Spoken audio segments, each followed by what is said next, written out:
آج بات کرتے ہیں جاپان کے ایک ایسے خفیہ ہتھیار کی جو شاید جنگ کے اصول ہی بدل کر رکھ دے۔ یہ ایک ایسا میزائل ہے جو نظروں سے اوجھل ہو سکتا ہے، کسی بھی دفاعی نظام کو چکمہ دے سکتا ہے۔ تو آئیے دیکھتے ہیں کہ یہ ٹیکنالوجی کس طرح علاقائی طاقت کے توازن کو ہمیشہ کے لیے تبدیل کر رہی ہے۔ یہ الفاظ صرف کہنے کی بات نہیں ہیں۔ یہاں غائب ہونے کا مطلب صرف شاعری نہیں، بلکہ یہ اس میزائل کی ٹیکنالوجی کی ایک حقیقی خصوصیت ہے۔ تو یہ صرف ایک ہتھیار کی کہانی نہیں، بلکہ یہ جنگی حکمت عملی میں ایک بالکل نئے دور کا آغاز ہے۔ اچھا، تو اس میزائل میں ایسی کیا خاص بات ہے؟ سب سے حیران کن چیز ہے اس کی پرواز کا طریقہ۔ دیکھیں، یہ روایتی میزائلوں کی طرح سیدھا نہیں جاتا، اس کا راستہ بالکل غیر متوقع ہوتا ہے۔ ذرا سوچیں، ایک ایسا میزائل جو سیدھی لکیر میں جانے کے بجائے ہوا میں سانپ کی طرح بل کھاتا ہوا جائے، یا اچانک اپنی سمت بدلتا ہے، غوطے لگاتا ہے اور پھر تیزی سے اوپر اٹھتا ہے۔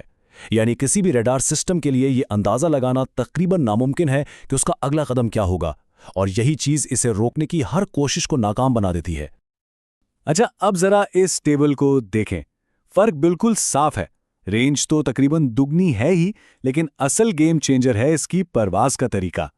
جہاں پرانے میزائل ایک سیدھے متوقع راستے پر چلتے ہیں، وہیں یہ نیا میزائل اپنے ہدف تک پہنچنے کے لیے کسی بھی دفاعی نظام کو دھوکہ دے سکتا ہے۔ یہ کوئی معمولی اپ گریڈ نہیں، یہ ٹیکنالوجی میں ایک پوری نسل کی چھلانگ ہے۔ لیکن کہانی یہیں ختم نہیں ہوتی۔ بات صرف ایک میزائل کی نہیں ہے۔ جاپان دراصل طویل فاصلے تک مار کرنے والے ہتھیاروں کا ایک پورا خاندان تیار کر رہا ہے۔ یہ ایک بہت بڑا جامع منصوبہ ہے، جس کا مقصد جاپان کی دفاعی صلاحیتوں کو مکمل طور پر بدل دینا ہے۔ یہ ٹائم لائن دیکھے تو اندازہ ہوتا ہے کہ جاپان کتنی تیزی سے اور کتنی سنجیدگی سے کام کر رہا ہے۔ وہ صرف ایک میزائل پر نہیں، بلکہ اگلے کچھ ہی سالوں میں زمین، ہوا اور سمندر، تینوں جگہوں سے لانچ کیے جانے والے میزائلوں کا ایک پورا نیٹ ورک بنا رہے ہیں۔ یہ اس بات کا ثبوت ہے کہ جاپان اپنی دفاعی حکمت عملی میں کتنی بڑی تبدیلی لا رہا ہے۔ اور اس سب پر خرچہ کتنا آ رہا ہے؟ 5 ٹریلین ین۔ اب یہ رقم اتنی بڑی ہے کہ اس کا اندازہ لگانا مشکل ہے۔ یوں سمجھ لیں کہ یہ جاپان کے سالانہ ہیلتھ بجٹ کا تقریباً 10% ہے۔ اس سے پتہ چلتا ہے کہ یہ منصوبہ اب جاپان کے لیے کتنی بڑی قومی ترجیح بن چکا ہے۔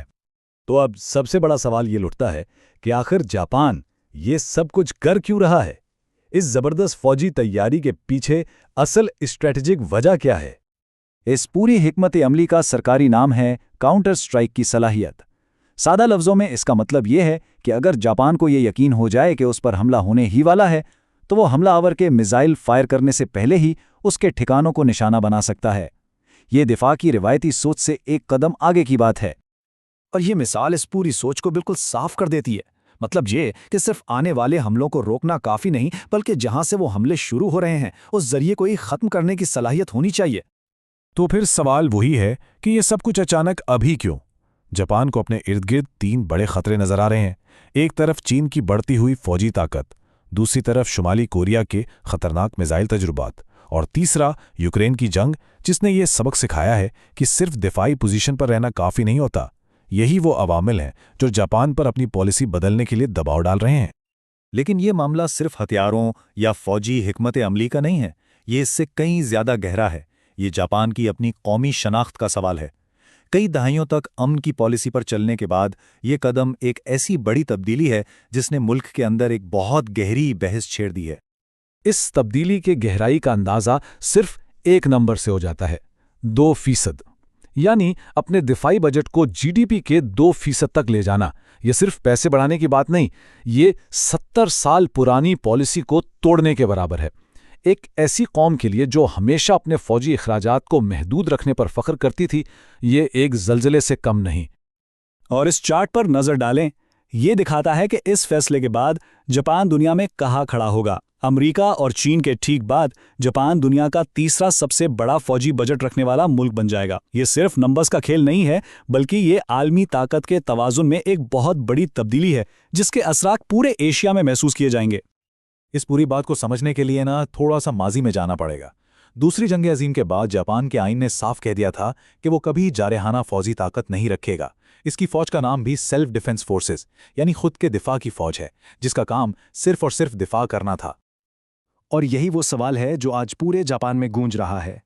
کیا یہ آج کی خطرناک دنیا میں خود کو بچانے کا واحد راستہ ہے، یا پھر یہ ایک ایسی ڈھلان کا آغاز ہے جہاں سے واپسی ممکن نہیں۔ یہ وہ کشمکش ہے جس کا سامنا آج جاپان کو ہے۔ ظاہر ہے جاپان یہ فیصلے خلا میں نہیں کر رہا، اس کے ہر ایکشن کا پورے خطے میں ایک ری ایکشن ہوتا ہے۔ تو کیا جاپان کے یہ قدم ایشیا میں ہتھیاروں کی ایک نئی اور خطرناک دوڑ شروع کر سکتے ہیں؟ یہی سوال ہمیں آخری حصے کی طرف لے جاتا ہے۔ جب ایک ملک ایسا انقلابی ہتھیار بنا لیتا ہے تو کیا باقی دنیا خاموش بیٹھی رہتی ہے؟ ظاہر ہے نہیں، دوسرے بھی پیچھے نہیں رہنا چاہتے۔ خطے میں جو رد عمل آ رہا ہے وہ بہت ملا جلا اور پیچیدہ ہے۔ ایک طرف چین اور شمالی کوریا ہیں جو اس سے اشتعال انگیزی سمجھتے ہیں اور اس سے اپنے ہتھیاروں کے پروگرام کو مزید تیز کرنے کا بہانہ بنا سکتے ہیں۔ دوسری طرف تائیوان اور جنوبی کوریا جیسے ممالک ہیں جنہیں شاید تھوڑا اطمینان ہو، لیکن وہ بھی پریشان ہیں کہ ایک زیادہ مسلح خطے میں ایک چھوٹی سی غلطی فہمی بھی بہت بڑے بحران کو جنم دے سکتی ہے۔ اور یہی تو اس کہانی کا سب سے بڑا تضاد ہے۔ جاپان یہ سب کچھ اپنی حفاظت کے لیے کر رہا ہے، لیکن اس کا نتیجہ ایک ایسا خطہ ہو سکتا ہے جو مجموعی طور پر سب کے لیے اور بھی کم محفوظ ہو جائے۔ جب ہر کوئی ہتھیار اٹھا لے تو بھروسہ ختم ہو جاتا ہے اور پھر ایک چھوٹی سی غلطی کی بھی گنجائش نہیں بچتی۔ تو آخر میں یہ مسائل صرف دھات اور سرکٹس کا ایک ٹکڑا نہیں ہے، یہ ایک سوال ہے جو ہم سب کے سامنے کھڑا ہے۔ کیا زیادہ طاقتور ہتھیار واقعی ہمیں زیادہ محفوظ بناتے ہیں، یا کیا حفاظت کی اس تلاش میں ہم خود کو ایک اور بھی زیادہ خطرناک مستقبل کی طرف دھکیل رہے ہیں؟